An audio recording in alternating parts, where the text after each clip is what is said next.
Good evening. A flying saucer landing on the steps of Sydney Town Hall. Fact or fiction?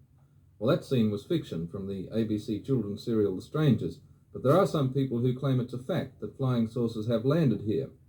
They point to things like the American Saturn V rocket, which if it's launched successfully at 9 o'clock tonight, will open the way to a manned landing on the moon. And they say, why shouldn't the same thing happen in reverse from other planets? Well, so far it doesn't look as if there's life on other planets in our solar system, and a spacecraft from the nearest galaxy to ours, travelling at the speed of light, would take 2 million years to reach us. So the intergalactic theory seems unlikely.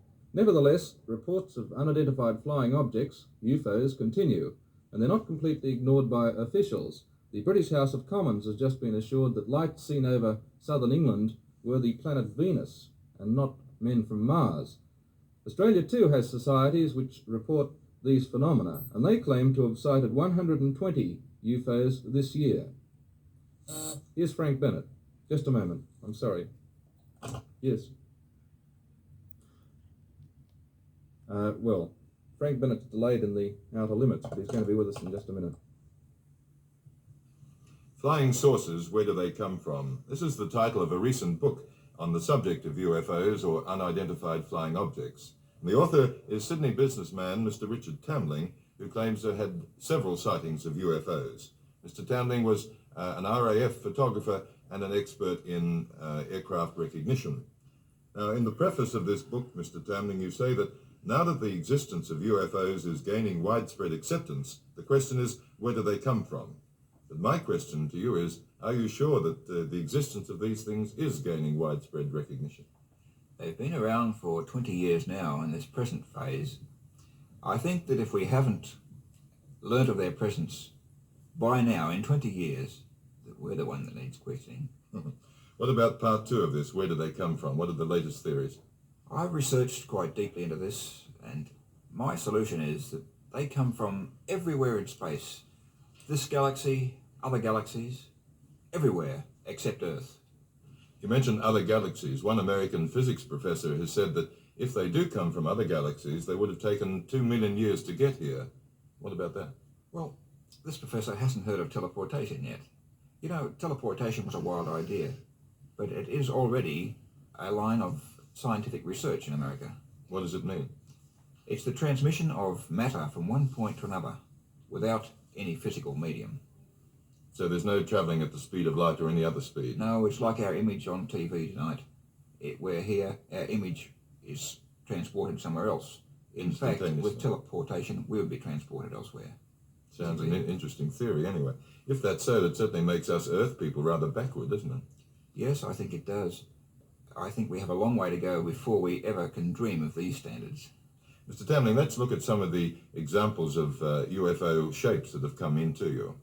There are many shapes. I've numbered 171. I think 136 appear in the book. Some are weird and wonderful, some are interesting, so some are way out. There's a block there, like a child's block. Weird shapes. Surely some of them must be wildly wrong. There's such a variety of them.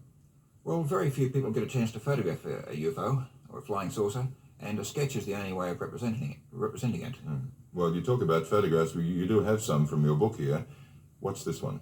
This is taken by Paul Villa at Albuquerque, New Mexico.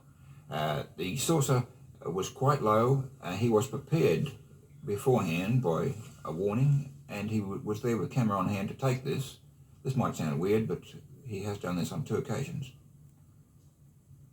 A close-up of the same saucer in a slightly different position. The windows that would appear to be around the rim are not windows at all. There's no windows visible in this photograph. This is something that only shows in our atmosphere, apparently, according to Paul Villa. This is Paris. UFOs over Paris. The Eiffel Tower on the right-hand side there. I don't know much about the photograph, except it's claimed to be genuine. Paul Villa again. Bernalillo, New Mexico.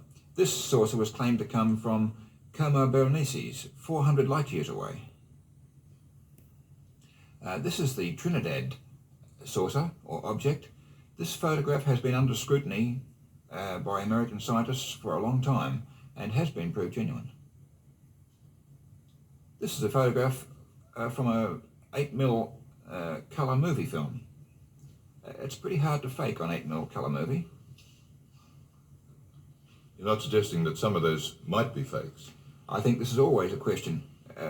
We people here aren't always honest, and I think there's always the opportunist.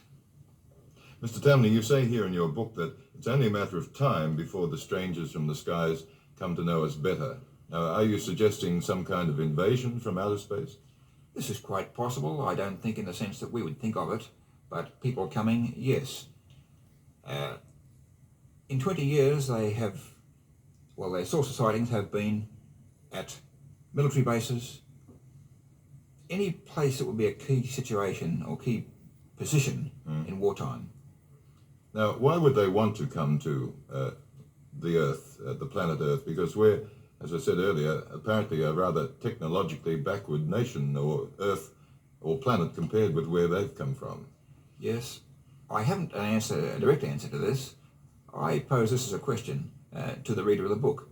As a matter of fact, my book was written in that spirit. I am telling them so many things that I believe are honest and true. I'm leading them to think for themselves. I don't want them to believe in flying saucers or disbelieve in flying saucers. I want them to get out and look and see them. All right, well, we'll go and look and see and think, and thank you very much, Mr. Tambling.